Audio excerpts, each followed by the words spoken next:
ناظرین کرام یہ بندی ہے، اس کا پہلے ہی شکریہ ادا کر دیں، بعد میں وقت نہیں ہوگا ہمارے پاس۔ ناظرین کرام کتاب الشفا سے نسخے کا وقت ہو گیا، آنکھ درد کا روحانی علاج۔ 41 بار یا شکورو پڑھ کر پانی پر دم کر کے آنکھوں پر چھڑکنے سے آنکھ کے درد سے شفا ملتی ہے۔ شرط یہ اول و آخر 11 مرتبہ کوئی درود پاک جو آپ کو آتا وہ تلاوت فرمائیں۔ سیدنا امام حسین امام علی مقام فرماتے ہیں اگر انسان اللہ کی دی ہوئی نعمتوں پر اللہ کا شکر ادا نہ کرے تو وہ انسان اپنے لیے ذلت اور پستی کی راہ ہموار کرتا ہے۔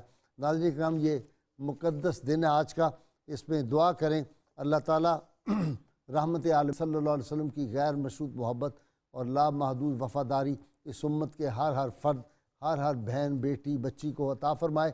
اور ناظرین کرام آج چیلم امام عالی مقام کے موقع پر یہ بھی دعا کریں کہ امام عالی مقام نے جن اعلیٰ مقاصد کے لیے اپنا سارا کنبہ قربان کیا تھا وہ نظام جو ہے وہ اس ملک میں نافذ ہو جائے اور اللہ تعالیٰ پاکستان کو دیانتدار حکمران عطا فرمائے۔ میں توقع کر رہا تھا کہ داتا گنج بخش رحمۃ اللہ علیہ کے مزار پر انوار پہ وہ جو جگہ ٹیکس لگا ہوا ہے وہ اس کے موقع پر اعلان کرے گی گورنمنٹ کہ ختم کر دیا گیا، لیکن شاید ان کی ضد ہے، وہ اپنی ضد پہ قائم ہے اور ہمیں امام عالی مقام کی تعلیمات اور آپ کی سیرت پاک روشن ہے، ہم کھڑے ہیں، یہ بات پھر ہم کرتے رہیں گے اور انشاءاللہ اگر اگلے انتخابات آئے تو اس میں پتہ چلے گا کہ اس کے نتائج کیا ہوتے ہیں۔ یہ جگہ ٹیکس تو میں انشاءاللہ تعالی ختم کرواؤں گا۔ میں گیا تھا داتا گنج بخش رحمۃ اللہ علیہ، لوگ اس طرح دوڑ کے میری طرف آتے تھے اور وہ آ کے کہتے تھے کہ آپ بہت بڑا کام کر رہے ہیں، غریب لوگ چمٹ جاتے تھے، وہ ہاتھوں کو بوسے دیتے تھے کہ آپ ہماری بات کر رہے ہیں۔ تو میں یہ غریبوں کی بات کرتا رہوں گا۔ اور دوسرا مجھے بڑی ندامت ہوتی ہے کہ گردوارہ جو ہے امرتسر کا اور ننکانہ صاحب کا اور یہ جو راول پنڈی کے پاس ان کے جو ہیں مقامات سکھوں کے، وہاں جو جوتے اتارے اس کو صاف بھی کرتے ہیں، پالش بھی کرتے ہیں، کوئی جگہ ٹیکس کوئی پیسہ نہیں ہے۔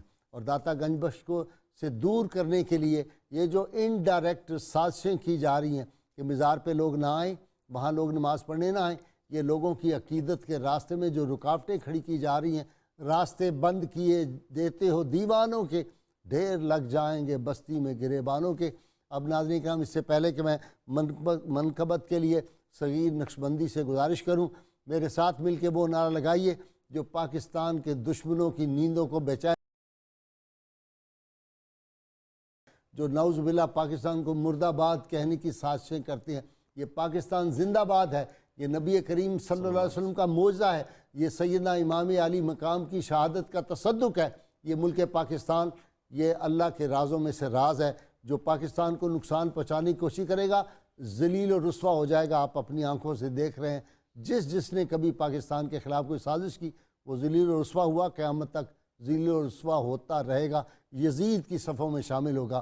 امام علی مقام کے جو ماننے والے ہیں وہ محبان پاکستان ہیں۔ نعرہ لگائیے میرے مہمان بھی، آپ سب حضرات بھی نعرہ لگائیے، پاکستان کا مطلب کیا؟ لا الہ الا اللہ محمد رسول اللہ جی صلی اللہ علیہ وسلم۔